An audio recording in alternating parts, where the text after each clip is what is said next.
let's see. We're at layer 5, right?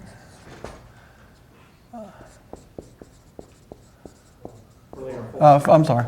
We're at layer 4. I'm sorry. It is 4.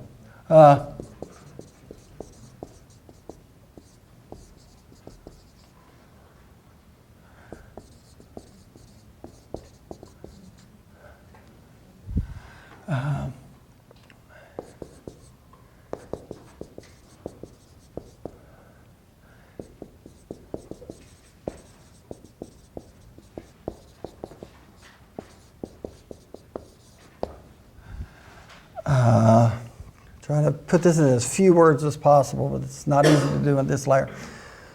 I'm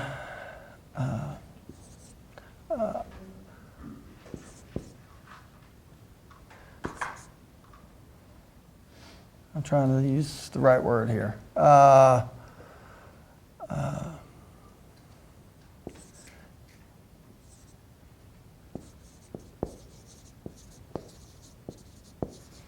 I don't want to use the word guaranteed, though. I'm going to come back to that word.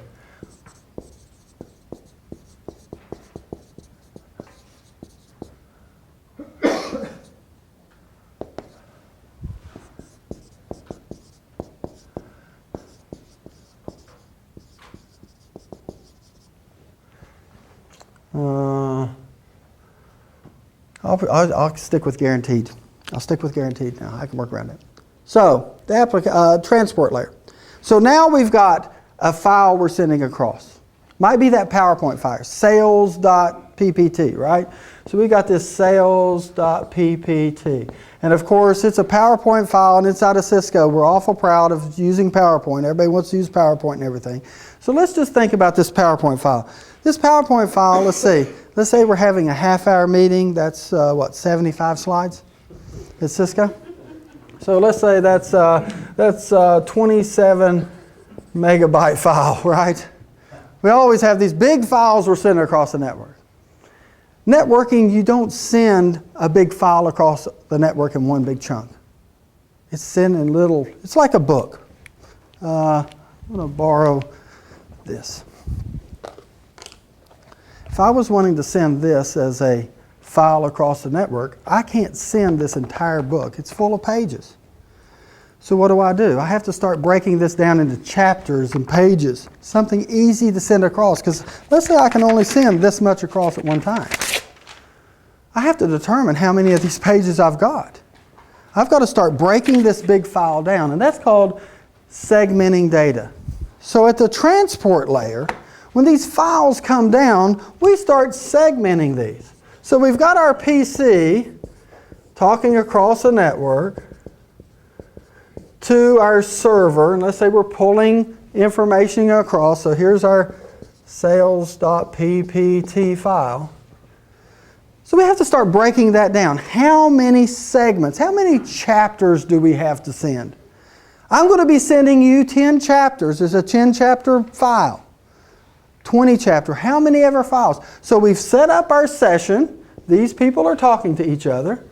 It creates a logical tunnel of communications from one end to the other.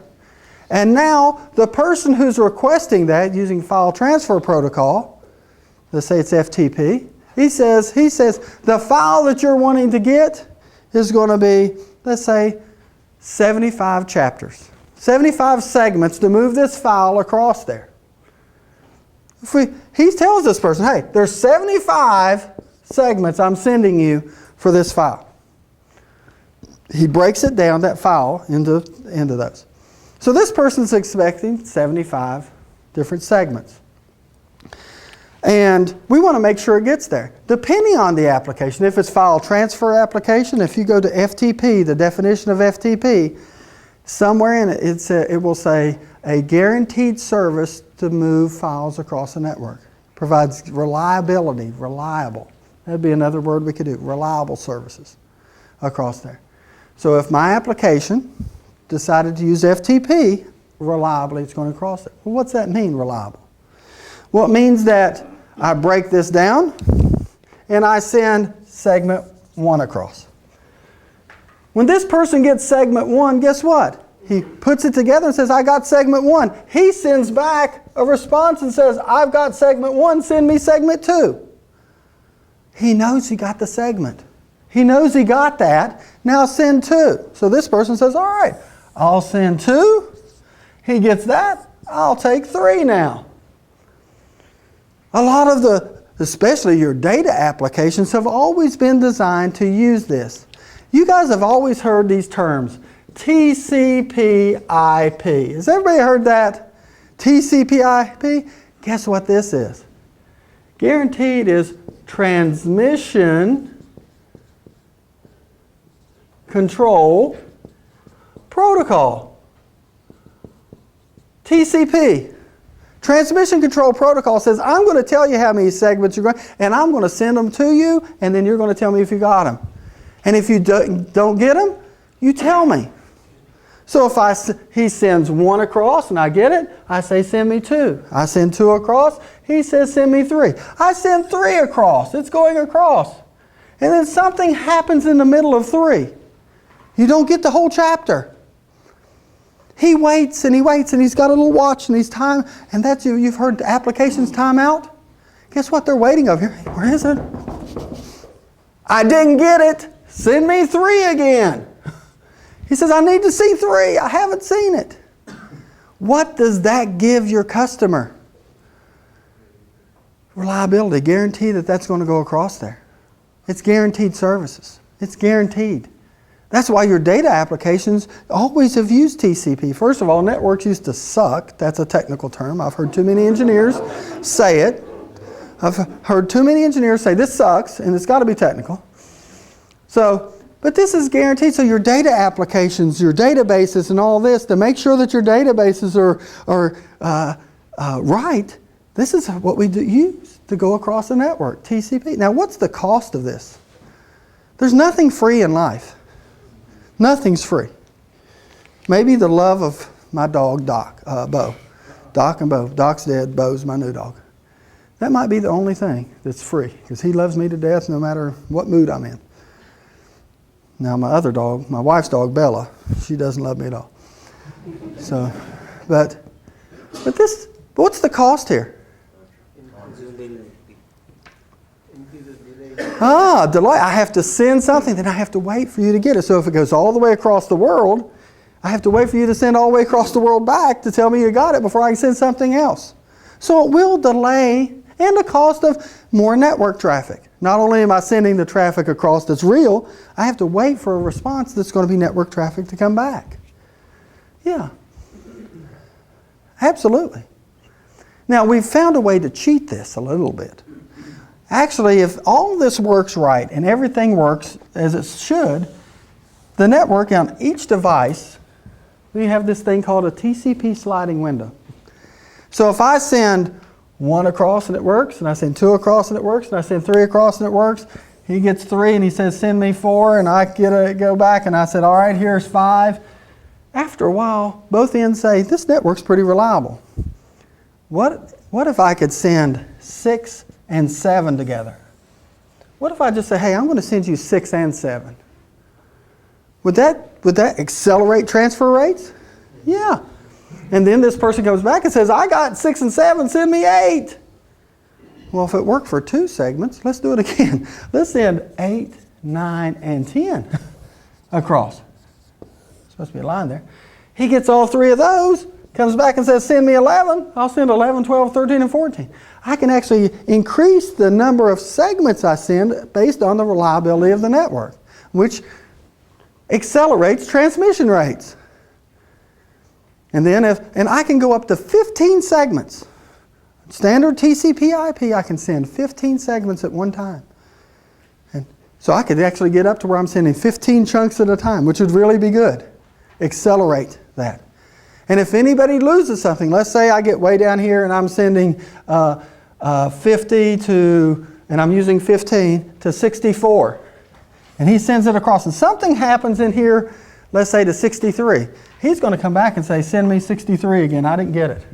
So he's going to keep up with it too. And then I won't send 15 the next time. I'll send fewer until it's proven reliable and does it again. Yeah. So I never used to talk about the AMs about that, but we have application acceleration now that we'll talk about at the end of data center that will actually come back to this. But that's TCP. Now, there's best effort. Best effort. There's another protocol out there, application layer protocol, that you could choose to move a file across a network. It's called TFTP, Trivial File Transfer Protocol. It's an application layer protocol. And if you look at its definition, it says it moves a file across a network without reliability. Without reliability. In this case, if we chose TFTP to move this file, this guy says, I've got 75 segments, here they are, 1, 2, 3, 4, just sends them out. What's the benefit of that? Much faster. Huh? It's faster transmit rate, but where's the guaranteed services? So if I have a database application, I probably wouldn't choose this. This is called the protocol. This is best effort. It's called User Datagram Protocol. UDP. So you could have TCP/IP or UDP/IP, depending on what you're sending. Your application layer chooses it. Chooses it. Could you give an example of this?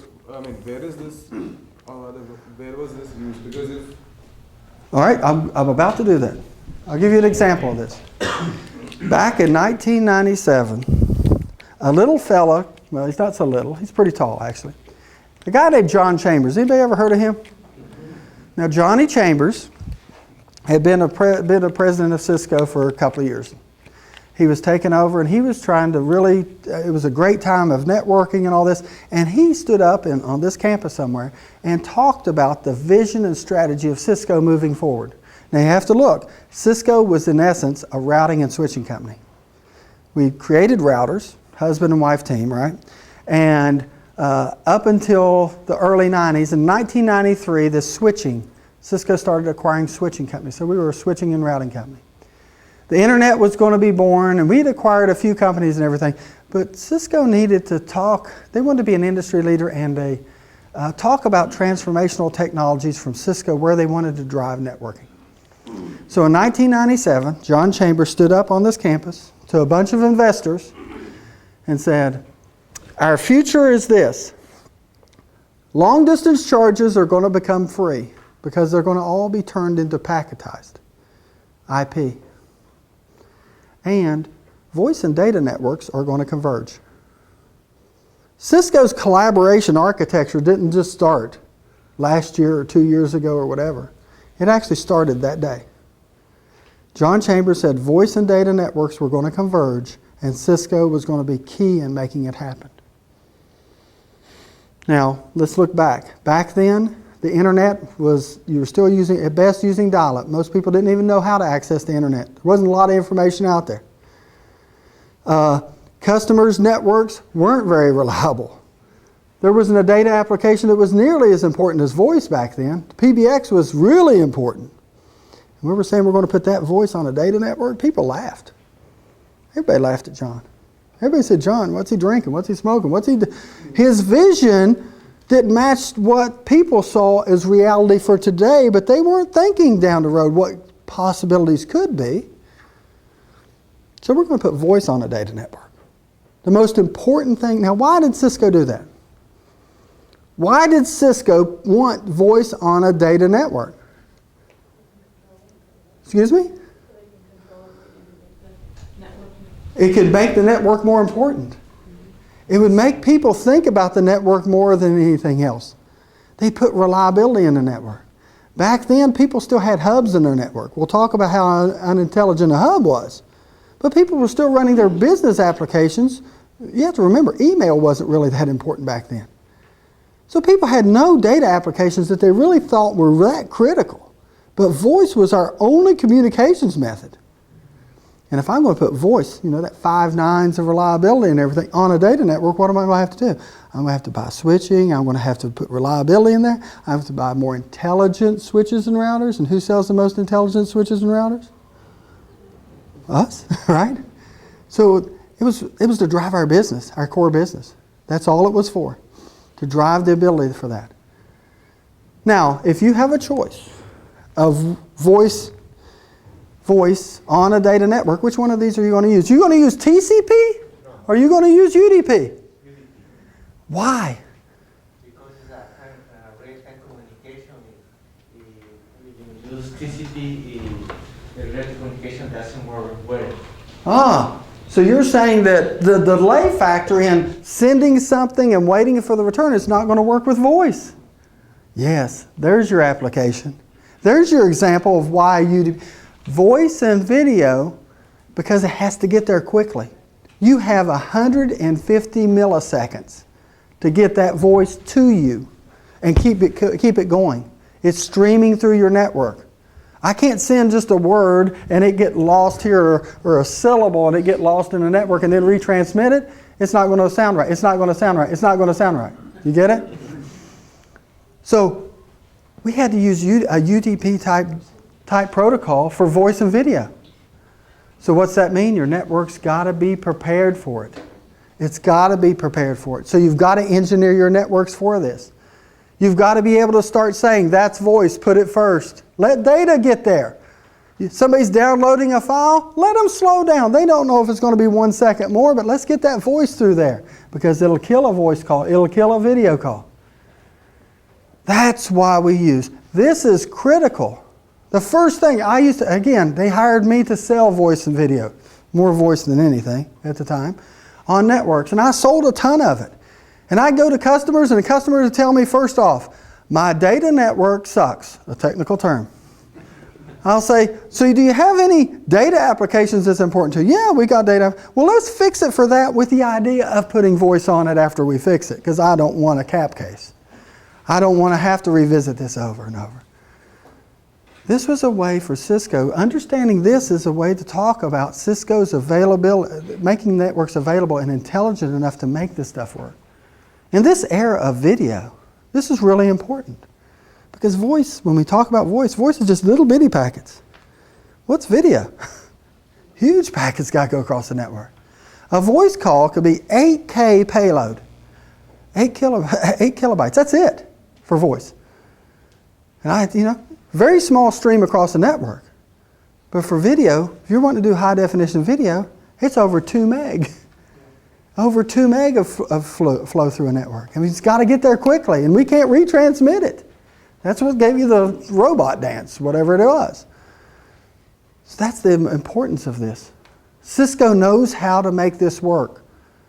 A lot of you came from competitors, Avaya, Nortel. All of these competitors struggled with putting voice off of that PBX platform onto a network. Why? It's driving more sales. Yeah, it was Avaya. I used to sell against Avaya, and I'm telling you, Avaya had the greatest PBX that I've ever touched in the world. The Avaya G3R was the greatest PBX. In the era of PBX, it was the pinnacle as far as I'm concerned. Loved the box. But guess what? Avaya didn't do networking. And what'd they do? For about 6 months, they told all of my customers, our IP telephony solution that's supposed to look like Cisco's runs real well on the Cisco network. Why? Because the network can give you that service. Can make sure it works. And what I do, as soon as a customer would call me and say, we need new switches and routers and everything, I slowed their deals down. I said, I can sell you the same thing in one step. And I had a competitive advantage because it was a combination of my IP telephony and my networking, and it worked together. That's the benefit of it. And we slowed down every deal and if I was in big accounts, and if I was in every one of them. And I stopped every one of their deals by having these discussions with the customer. It's great that they've got a box that they're putting on a network to try to do this, but how are you going to make sure it's doing it? You've got to make sure the network knows about it. Did it cost the customer more on services to integrate Avaya into? Oh, absolutely. Absolutely. Because you have to understand, all these technologies, standards don't just pop out of the air. It takes 24, 36 months for standards to happen. And then everybody has to bake it into their hardware and stuff. Again, a difference in Cisco switches and routers and our competitors, a lot of our competitors, and we'll talk about this in switching a little bit more, is we design our ASICs, our chips, to be reprogrammable from our software. So a feature that you need today on a box that you bought 6 months ago, we can actually give you tomorrow's feature on yesterday's hardware by just an iOS upgrade because we design our own. Our competitors, what do they have to do? They have to wait till the chips come out with the standard, which may be 24 months from now. And you got to buy a whole new device to do it. That's the difference. That's the difference. Huh? It does cost. It does cost more. But long term for a customer, what costs more? Doing without it? Not being flexible and nimble? Or without the technology? That's the difference. And in today's world, how fast are these waves coming? Are they coming faster or slower? I'm talking 1997 for IP telephony. We really didn't start selling it until 2000, 99, 2000. But think about how fast the waves are coming now. They come faster and faster and faster and faster. So nimbleness, flexibility, the willingness of that architecture, that network to be able to change dramatically, it means more today than it did back then. Absolutely does. From a business perspective. From a business perspective. Not a technical perspective, from a business perspective. And that's what we've got to, that's why those architectures matter. We use that term way too loosely, the architectures. But it really does matter. Does this make sense? So whenever you think about the transport, this TCP, UDP, yeah, technically that's what it does. But what it is the ability of the network to be able to compensate and understand the requirements of the technologies running across it. Voice and video are going to use UDP, and if the net, that's where our competitors failed. Microsoft is coming out with Link and all this, and guess what? They're coming out with go with HP for your switching, go for Juniper with your routing, go with this, go with that.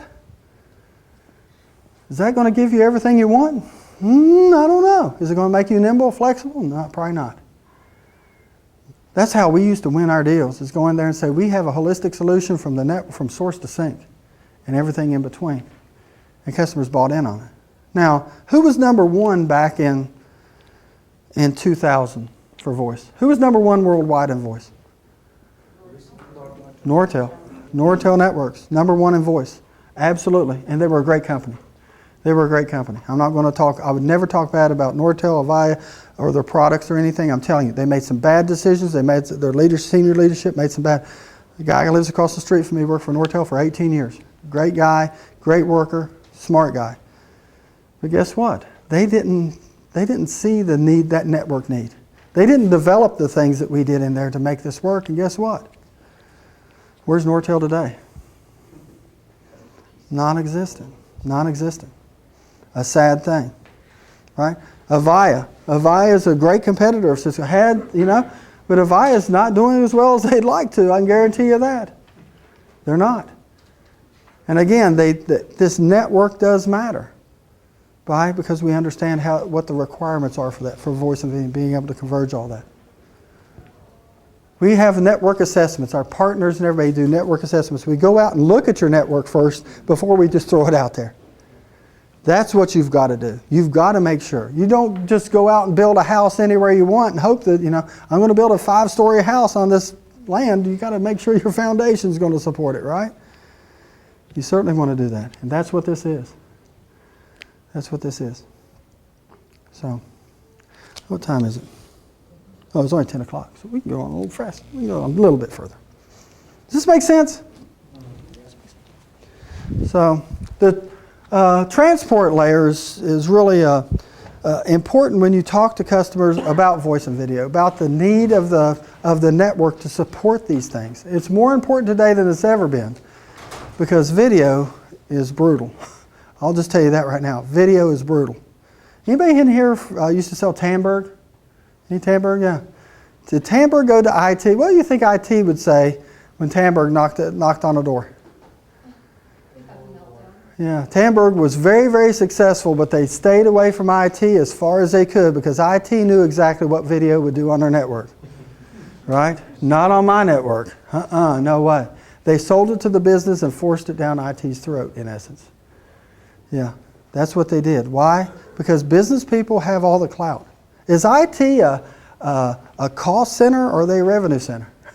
Do they get budget or create budget? They're a cost center. And they're always over budget, they're undermanned, they're all this, the networks, and it's the truth. They've disassociated themselves with the business in a lot of cases, and they don't talk about the value they do for the business so much. So they're just seen as plumbers inside their own organizations. It's not the best place to go for most of your solutions. I'm not saying get out of IT, I'm saying bring the business into IT.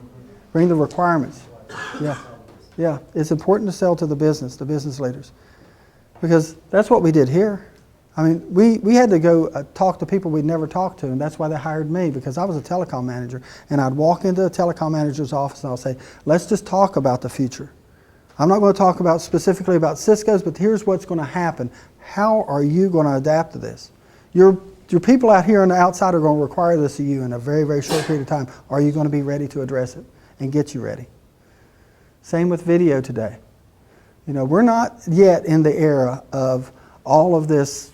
Cisco's got this term that we use, and I'm not picking on marketing. I think it's a great term. We want to make video calls as easy as phone calls, right? It's a lot easier said than that. A lot easier. And you think IT doesn't stay up at night worried about that? Daggone right. They worry big time about that.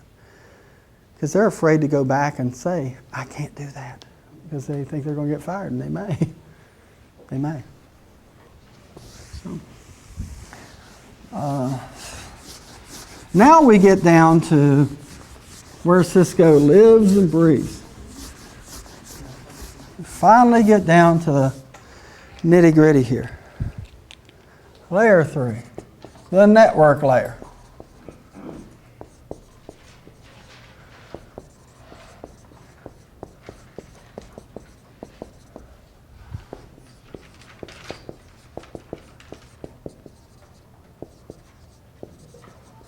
Let me put a word in there.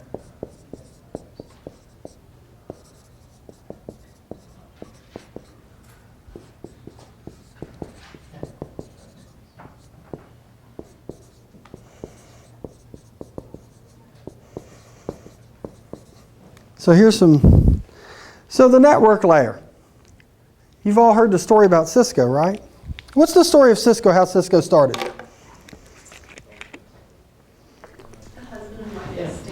Husband and wife team at Stanford, just north of here. Back in the early 80s, they had 2 different networks.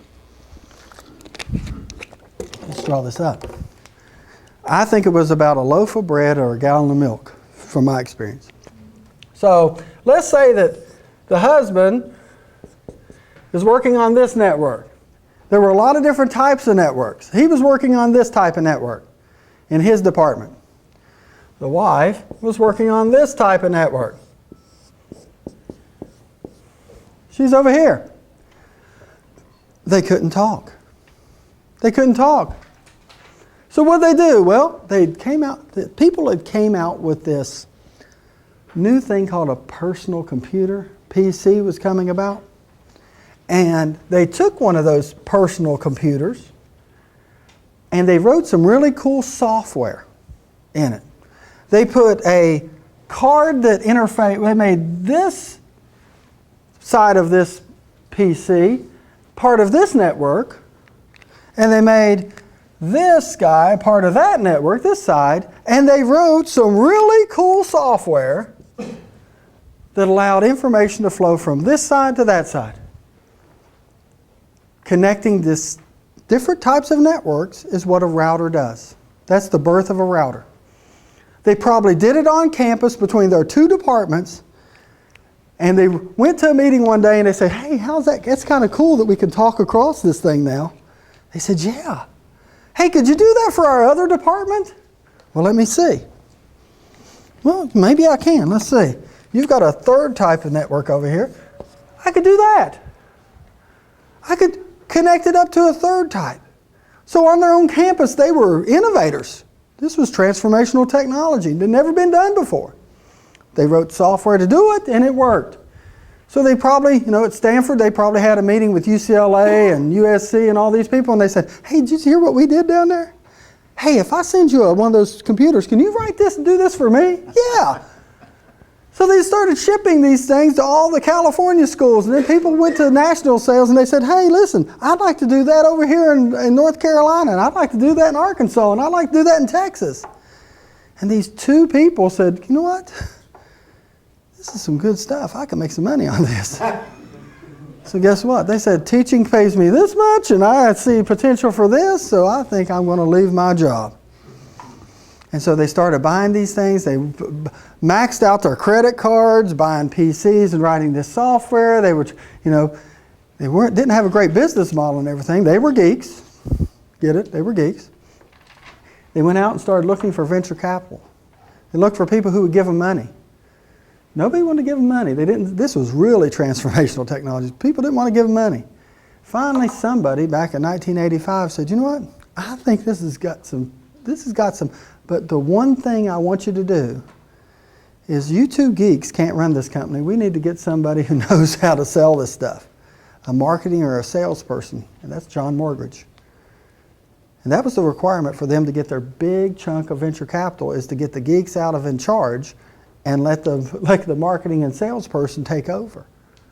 And when they did that, they got a big chunk. They could actually start rolling these things off the assembly line, becoming a bigger company, formulate their business plan. The rest is history.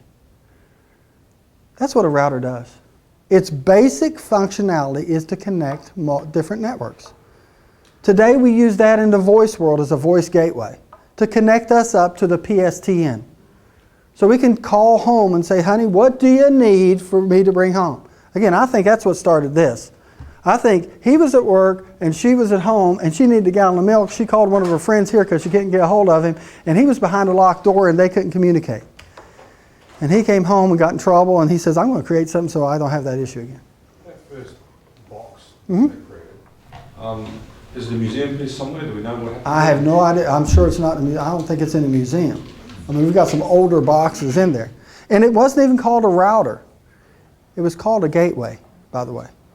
And they weren't the only company who came up with this eventually. IBM sold gateways. They actually, those two, they actually started building their own circuit boards to get that connectivity working from the physical side. Yep. And then write the software that then sat on the chip. Right. And what we've done is we've taken out the fat that we didn't need, wrote our own code to get the maximum out of the box.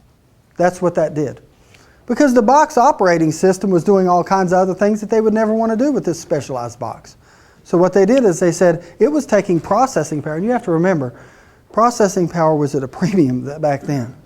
I mean, you've got more processing power in your watches today than this box ever had, right? So just a little bit of savings there would get, and it slowed down the networks between here and here. It slowed them down, absolutely, because it did everything in software. But it was called a gateway. It wasn't even called a router. It wasn't until probably the late 80s, early 90s that we really called these routers, specialized boxes that did this, a router. But it connects to similar networks. That's what it does. And again, we had, IBM had their own, the interface back into the mainframes. Novell had theirs. Everybody had their own software gateway that did this up through there. But today, our routers connect to similar networks all the time. They provide many more services than most people ever imagine. We'll do a whole thing tomorrow on routers, and you'll see what they do. IP, your IP addresses. Back then we had all kinds of different protocols that we used, and everybody came up with their version of this. We were using different protocols. Today, IP is the way to go. IP is the way to go. The Internet Protocol. And the Internet itself drove everybody to that. When you want to connect to the Internet, you have to use that. That killed token ring. It killed all the other, everything else. It killed everything else because IP. Routers. How do you get your IP addresses? How do you get your IP addresses? If I, and I'm going to kind of recreate this in newer terms.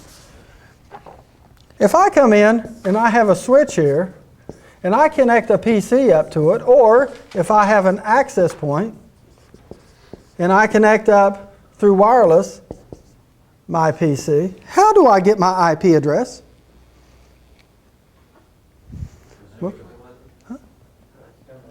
Yeah, it's actually this. Your devices actually are configured. They're told that there's a service out here, some kind of box or something out there that will give you an IP address. Instead of me configuring an IP address on your PC, whatever it is on your PC, which may work in this network, but if you want to take that PC to the hotel or someplace else, it might not work. We actually dynamically assign IP addresses. And we can thank Microsoft for this, probably more than anybody, with dynamic host configuration protocol.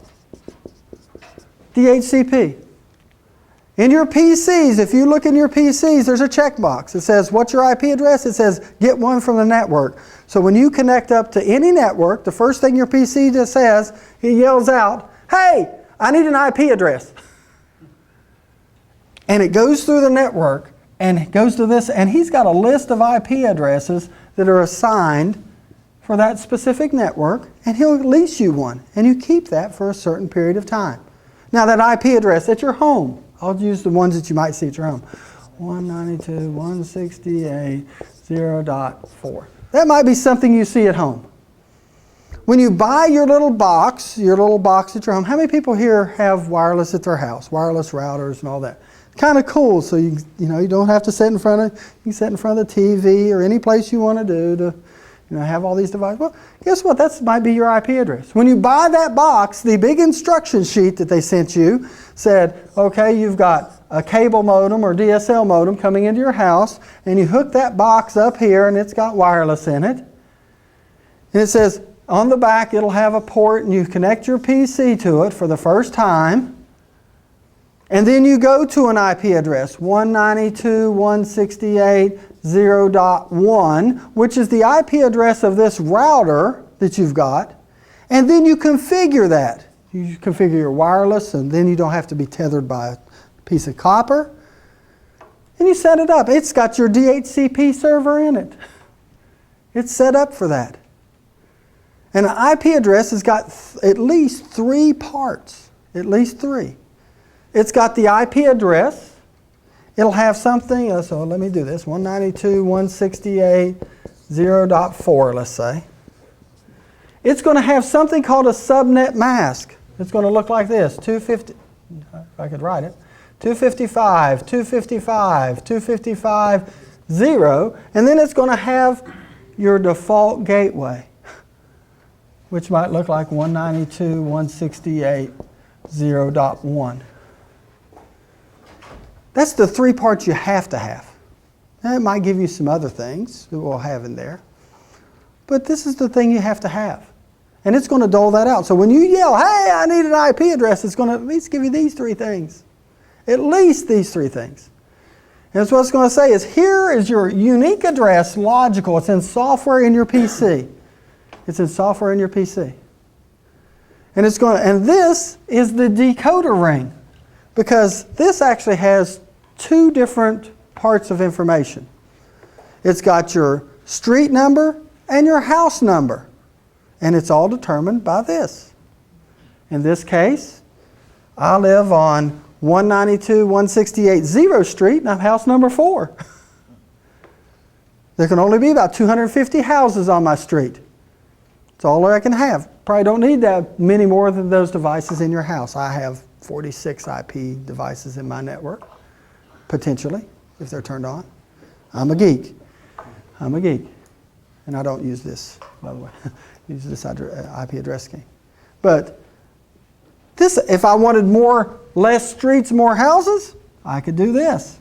I could put a 0 there. Now I move this over to here. I can have several thousand houses, but fewer streets. Fewer streets, depending on how I dole that out, those IP addresses. And you lease them by default for 7 days. And halfway through, you go back out there. But this is how you get your IP addresses. Now, why is that important today? Why is it important? This is the first part of mobility, folks. This is first part of mobility. How many of you like mobile? Everybody likes mobile. Everybody wants to be able to do this. This is basic networking on how it works. This device here, again, it's really nice to have 3G, 4G and everything, but you know what? I like Cisco's network too. It's faster, especially seeing this is a 3G device. So guess what? I hook up in a wireless LAN here. What's it do? Goes out and gets an IP address. I've got a PC. PC's got wired or wireless, so I'll have multiple NIC cards inside of my devices. All this networking, it looks like magic. And we want customers to think it's magic. We want to be so transparent to them. But it's complicated in the back end. This is complicated. And we have to have customers understand that we've made this look easy, and we're adding more things to it. What if I want to now drive this device to where I'm on a video network? I use an iPad and I want to drive video to it. I want to have a separate network for that. I might want to identify what that device is. Mobility has taken a whole new different form. Other than now I don't have to have a wire connected to me, to now, what if I have, how many people here bring multiple devices in their network with them? Yeah, you have your phone, your iPad, and your PC, depending on what you want to use, what you want to do. Yeah, a lot of different things. So you might be using 3 IP addresses, 3 different ones on your devices. So the network's got to be smart enough to identify what that device is, should I let you on the network, and what kind of applications should go to that device. I probably don't want to stream 1080p to this. It's probably not efficient, right? Don't want to do that. If I have an iPad, that's a good place to do it. So I want to be able to do that. So we've got to add a layer of intelligence now to decide that, and decide if this device is even worthy of getting on my network. Is it a security risk? Those are the things that we have to do when people get on networks today with this mobility strategy. This BYOD is real, right? Yeah. How many of your customers are talking about BYOD? How many of you? Yeah. Everybody's talking about it. Why? Yeah, exactly. Exactly. Might be based on time, might be based on device, might be based on application, might be based on a lot of different things. Yeah. What else? What's another reason BYOD? Exactly. I read a really interesting report. It was actually written by one of our larger partners about that, about getting Emily. I'll go back to Emily. To call, you know, this is called an iPhone, right? You guys know that. This is the most misnamed device in the world. Oh, yeah. The most misnamed device in the world. Now, I'm going to tell you a little story about Emily, and then we'll take a break. Emily, of my 2 daughters, Emily's the oldest. And Emily's not been so concerned about grades her entire life. Emily's probably the most well-rounded kid. Socially, she can fit in anywhere. She could sit in here with you folks and get along with you. And she can work with teenagers and all that. She's really just amazing. But she's never really thought a lot about grades. So she goes to 6th grade, from elementary school to middle school. And I had a HTC EVO. That's the phone I had. She said she wanted one of those phones. But she didn't have a phone, so I went and bought her a track phone, just a pay-per-minute, ugly phone, the ugliest one I could find. And I gave it to her, and I said, for emergencies, this is what you do. I gave her 800 minutes of talk time, so she can call me from anywhere. She can do anything she wants, but it wasn't cool. And she says, I want your phone, Dad. I want the phone like you've got. I said, Emily, you make all A's in the 6th grade. I'll buy you whatever phone you want. We'll go to the Sprint store. I use Sprint. We'll go there, and that day, as soon as you graduate 6th grade with all A's, I'll get you whatever phone you want. Oh. Not thinking she'd do it. She goes through the entire school year and makes all A's. Every grading period she's coming back. She used to never show me a report card, but when she had all A's, it's look what I got. Right? All the way through. Her last grading period, she pulled a B. B in math. So, well, exactly. So my wife looks at me and says, Eddie, you're going to be the biggest, the north end of a southbound mule that you've ever been when you tell her she can't have that. And I was in a it was a tough decision, but I was going to stick by my guns. So we go to her graduation, 6th grade graduation. we're in year-round schools and everything. So there's 127 students in her group of, there's 4 tracks.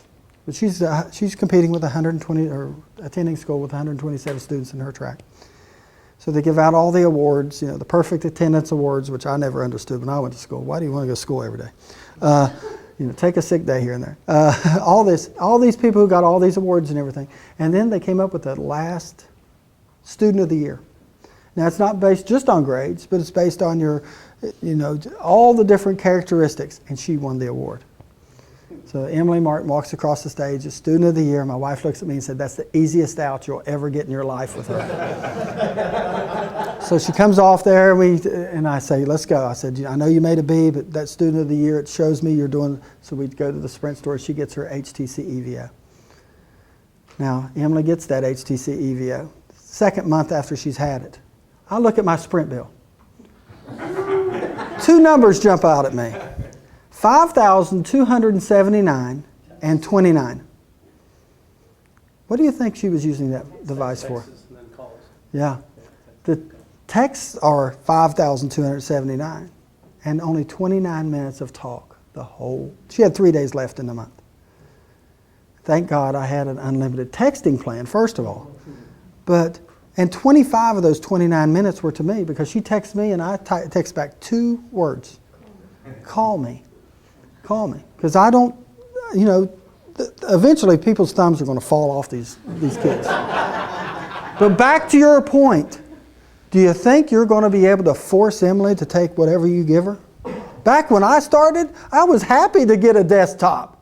I was happy to get a 3270 terminal emulator and a phone, and that was my workspace. And I went to work every day, and I was happy because they were paying me. Do you think that's going to work with Emily? No, it's not. BYOD is all about this next generation. This next generation. They don't care. It's not fair. I want to be able to bring that. And guess what? Companies are now saying, guess what? We'll supply you with this type of PC, or you can bring your own. And I don't even pay for it.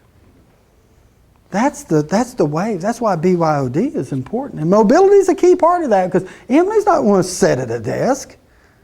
When I went to Blue Cross and Blue Shield, I was a manager of voice and data operations. When I first walked in there in 1995, they rang a bell at 9 o'clock and at 5 o'clock. You know what that was for? It's like school. At 9 o'clock, you're supposed to be sitting down, and at 5 o'clock, you can leave. Could you do that today? How are you going to get an employee?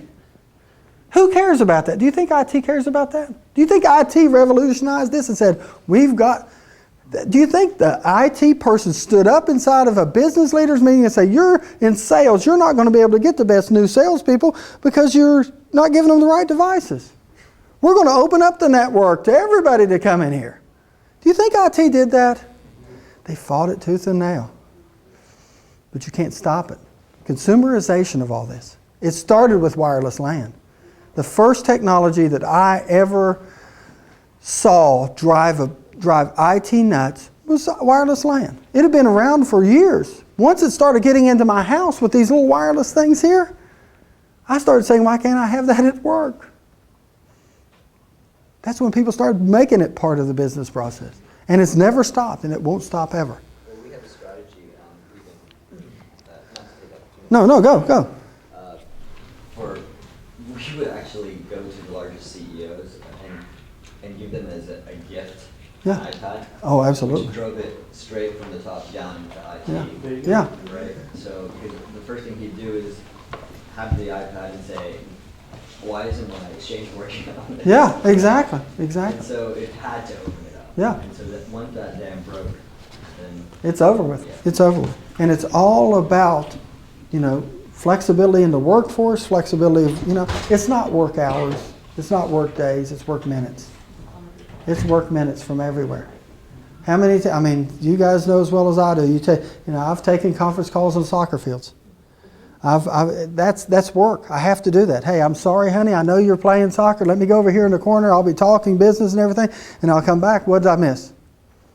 Kind of thing. That's the way work is today. And it's not just that way for us at Cisco. Yeah, we're on the leading edge of that always. But they have to do that. at-home workers, the mobility. Again, the first time the iPad came out and somebody gave it to a senior vice president or somebody, and they brought it into work, that's when the gates were unlocked. Because nobody's going to say no to them in IT. They can't. They cannot do that. Not and keep their job. So we're going to continue on with the OSI model. We're almost through. There are only 7 layers. We're down to layer 2. We've talked about packets. So whenever you hear the term packet, you're going to think of layer 3. And again, earlier on we talked about taking data and breaking it down into segments at layer 4. Then we take that individual segment and we're going to break that down into smaller usable chunks, and we're going to put that into a packet. Now a packet is actually like an envelope. An envelope. Now when you send a letter in the mail, what do you put on your envelope? The addresses of where you want it to go. Well, we do it here. Now this is a logical address. Again, this is assigned in software, so it happens in your operating system. So no matter if you're using Windows or if you're using Apple or using Linux or whatever, it's in the software of how they get their IP address to connect on a network.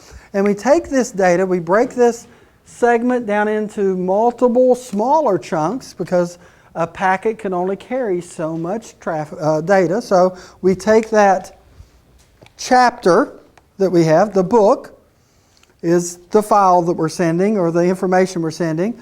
We take that and we break it down into chapters, which we call segments. And now we're taking those individual chapter pages and we're going to send those a page at a time. So chapter 10, page 2, chapter 10, page 3, so to speak.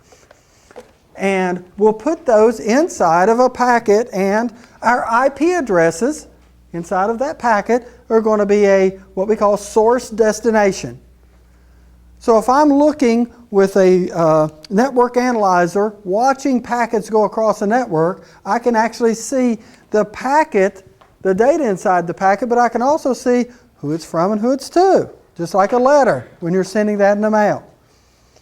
Now, that is at layer 3. In order to get that on a physical cable, we have to have something that takes the logical world into the physical world. Into the physical world in some way, shape, or form. And that's what we do at the data link layer. At the data link layer, we have that packet that comes down that's got the IP address, source destination address. And now we're actually going to start making it go out some kind of interface, some kind of physical connection. It may be wireless, right? Maybe a wireless. We might use radio waves. But this is where we have to adjust it. And it's going from device to the device. Networking is actually looking for network to network. This is actually looking from device to device. How do I get it there? How do I get it there? So I have to have a different envelope. The envelope is actually called a frame. A frame. So we actually take one envelope and put it inside of another envelope. And it's going to have a source destination as well. We have to put that. And it's going to be based on MAC addresses. The MAC addresses. The MAC addresses are the burnt-in addresses inside of your PC. In theory, you can't change it. We know we can change, do a lot of things. But in essence, it's the burnt-in address that identifies your PC. Now I'm going to lift this up, but I won't turn it around and do all that crazy things to make your hard drive go crazy. This PC has an IP address in it. It's got network interface cards. It's got a network interface card where I can hook a copper cable into it. That's one MAC address. And it has a wireless MAC address for the wireless interface card. It probably has a Bluetooth MAC address because Bluetooth is another type of network we have. So it'll have multiple MAC addresses in there. Now, if my IP address changes, does my MAC address change? No, it doesn't. You carry this with you whenever. So if you take this here and connect into Cisco and get a Cisco logical IP address, your MAC address is still your MAC address. You close it down, you go to the hotel tonight, and of course your boss is going to want you to do some work. you have to connect up on their wireless network. Your logical IP address will change, but your MAC address will still be the same. You carry that MAC address with you everywhere you go. Source destination, again, we take the packet and put it inside the frame. So the packet is inside of here, it's what we carry. Moves data from one device to the other. This is where a switch comes in. And we'll talk about switching in the next segment. Let me do the fundamentals of switching. 2 segments from now. But that's what a switch operates on. Switches live at layer 2, traditionally. They live at layer 2. They look at MAC addresses. They're smart. Switches are the first place where we actually put network intelligence out there. The first place where we can actually start manipulating and looking at things. So the smarter a switch is, the more intelligent your network can be from end to end. Cisco sells a lot of switching. And again, Cisco didn't invent switching, but boy, they acquired a heck of a lot of it. And they've done more for switching than any company has. And it's certainly, we've benefited the most. Over 35% of our revenue is based on switching products. It's one of our big core products and everything. And Cisco's dominated the switching market for many, many years. This is also the only place in the OSI model where we actually do error detection. Let me show you. So if I have a PC and it's connected up to a switch port, and I'm sending to another PC on the same network, I'm sending it, I'll send this information out. When I send it out, the switches are, the data link layer is the gateway from logical to physical. Just think about that. It comes in, this is a physical address now, and I'm going to send this out in ones and zeros across some kind of cable or some kind of wireless network. That's what I'm going to do. He knows the integrity of the data, what he's sending, and we want to make sure that the other end gets it the same way. And this is the best place to be able to do reliability, to do that. So what he does is at the end of every frame, we have a FCS, a frame check sequence. Some people call it a CRC, cyclic redundancy check. And all it is a formula. When he's getting ready to send these out in ones and zeros, he's the only place that knows where it's at. He puts these ones and zeros through a formula. How many ones in certain places and how many zeros in certain places, and runs it through a formula and comes up with a number. And that number is put in the end of the frame. And then it's sent out across the network, and any device that gets it, that has the intelligence, will rebuild ones and zeros into the frame. And if they want to see if it came across well, they just check that number and run it through the same formula. So it's kind of like saying, I'm sending this frame across the network, and when I do my calculations, I know that the number at the end of this is going to be 316. I run it through a formula, 316. I convert it to ones and zeros, I put it on a copper cable, Cat5 cable. It runs across, goes through the next device. The next device is a switch. It operates at layer 2. When it comes into that switch, it rebuilds those ones and zeros into the same frame so he knows where to send it, so he can get the addresses. And then before he does that, he says, okay, ones and zeros for this. If I run it through that formula, I should see 316 at the end of it. Bang! It's good. I'll use it. What if he comes up with 326? Yeah, it's incorrect. Something happened between when you sent it on that copper cable and when I received it. Most of the errors that used to happen on networks all happened at the physical layer because we had all these poor pieces of cable and poor installations and this, that, and the other. It's called a framing error. And that switch, because he looks at this and says, well, the integrity of the data is not right. This is not true data. This is rumor. This is not good. So he throws it away. He throws it away. He doesn't tell anybody either. He puts a little counter out there and says, I threw one frame away because of an error. Now what does this do with your data? What about the application layer? What does the application? Remember when we talked way back to just a couple hours ago, when we talked about that transport layer, right? If I'm using a TCP application, what happens? The other end doesn't get all the segments, the chapters. So what's he do? He says you have to retransmit.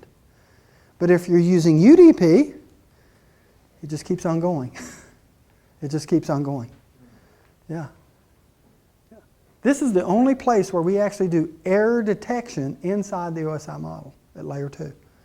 The only place. And switches do it all the time. But again, most of your errors are a bad cable or this, that, and the other. That's where most of your problems are at.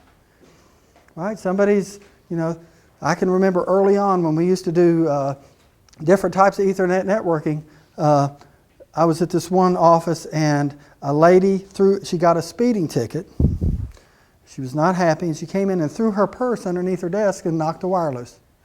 All of a sudden she's complaining the network's slow, network's slow, network's slow. Everybody's complaining the network's slow. So I had to go in there and what did I find? I found a cable that had been knocked loose. We were getting framing errors. There were framing errors out there. I had to go troubleshoot that. Well, today's world, with wireless, we still have framing errors. They still check that stuff. But it's not nearly as often as it used to be. But this is the only place in the OSI model where we actually do error detection. The only place. And this switch, although it will count that, he doesn't go back to this PC and say, I threw something away. He doesn't care. It's at the higher level, with the application level that uses either TCP or UDP that determines if I'm going to retransmit or not. So if it's an IP phone running this, it's not going to resend that word. It's too late. If it's a video device, they ain't going to resend it. But if it's a database application, then it will certainly resend it because we certainly want that decimal place in the right place if it's my paycheck. Because I need all the money I can get. Like I said, wife, $2. All right? Does that make sense? Does that make sense? This is the only place, and we'll revisit this when we go into fundamentals of switching and run frames and all this through there this afternoon. You'll see how this switching, again, that's a really important part of Cisco's portfolio and where Cisco has stressed the intelligence of this, and we'll talk more about that as well. And going back to layer 1, that's just a physical layer. And that's, if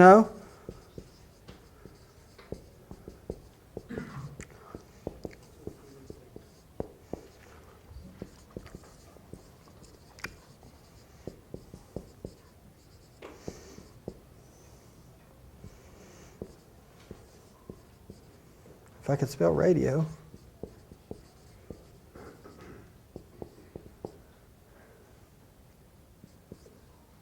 I guess it's etc. Physical layer is just a copper, right? The fiber optics, the radio waves. When we talk about wireless LAN is a combination of layer 2 and layer 1. It really is. It uses radio waves to connect you up to the access points. But guess what? You have MAC addresses in your NIC cards. Absolutely. And you associate on that via your MAC address. That access point will own your MAC address. Absolutely. So copper was generally what we always used, copper cabling. But then we started using fiber optics. Why did we start using fiber optics? What's the benefit of fiber optics over copper? Distance, right? Speed. Now, not saying that gigabit Ethernet is faster on fiber than it is copper. It's not. It's just the amount of speed we can get in fiber. We've yet to find the end of what we can put through fiber optics as far as bandwidth. Fiber optics is really just, in essence, a glass tube that we convert ones and zeros to light waves. And we run that through there. So I could actually have 10 gigabit Ethernet running through this one fiber strand using one light wave, one color, and at the same time, I could have another color going in at the same time, and they won't interfere with each other. So we've yet to find how much at the end of fiber optics it is. So we can keep adding more and more and more capabilities inside of fiber. Distances are certainly important. Cisco supports 60 kilometers or 100 kilometers, 60 miles of connection between our switches with certain optic cabling. So you can run these things a long way. Yeah. And we'll talk about how it's deployed inside of a network, how it traditionally does when we talk about LAN switching and stuff, how it might look inside of a network, because there's going to be a combination of those. And of course, when we talk about radio waves and wireless, that certainly drives us to BYOD and all this mobility strategy that we have for our customers. Nobody wants to be connected. How many people have iPads in here? How many people use iPads? Where do you hook those things into your Ethernet switch? You don't, do you? Yeah, you don't. So you think wireless is going to be more and more important to your customer? Absolutely. What are we doing? We're trying to put more on it, more devices. That's why there's some great changes coming in wireless in a not so distant future about the capabilities of wireless and what we have to do. It's certainly a discussion point for your customer that leads to all types of business models and business drivers that you can have a conversation around. Mobility. So it drives you to security, drives you to intelligence in the network, drives you to video, drives you everywhere. So it's a great, and everybody's using it. So they're very familiar with it. It's a great conversation piece to start out with. And you can take your customer anywhere you want them to go. But that's the OSI model. Now, somebody was talking about any books or reference material that you might want to look at. And I don't get paid any of this. I know the guy who wrote this. I've actually met him. But this is a really good book. Cisco Networking Simplified. If you want to, it's like me. Believe me, if we started lining this place up with the smartest people, I'd go to the back of the line automatically. That's where I start. Because I know I'm not that smart. But this is really a simplistic way. It uses a lot of the, some of the common things that we've done. Now, the guy who wrote this, I've been doing this longer than he wrote this, but he did a really good job of explaining how networks work. And it's great reference material for you to see. He takes you in some places I don't go and vice versa. But it's a really good book to just start out with. And again, I don't get paid one thing for it, but I think it's a really good reference book to start out with this. This class itself is probably good month 1 through 6 and really good after you've been here a while because you get distracted, you forget about it. And for anybody who's done any kind of instructional design, you know that you're probably going to retain maybe 30% at best of what we talk about during this 3-day class. But after a while, you'll probably be a little more important to you after you struggle with some of the stuff that you may have forgotten. But I'm just saying that's a great reference material. In that book, it talks about the acronyms to remember the OSI model. Let's see. We have all people seem to need data processing. Please do not throw sausage pizza away. Please do not tell salespeople anything. That's the SE version. Yeah. So you can have all that. So, Excuse me? Please do not take salesperson's advice.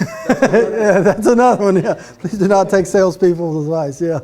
Well, I'll tell you, there was a couple of salespeople I'd love to continue to work with for years and years and years. They were good. And there were some that, absolutely. So that's the OSI model. It's the framework that we'll go across with all this, right? All this.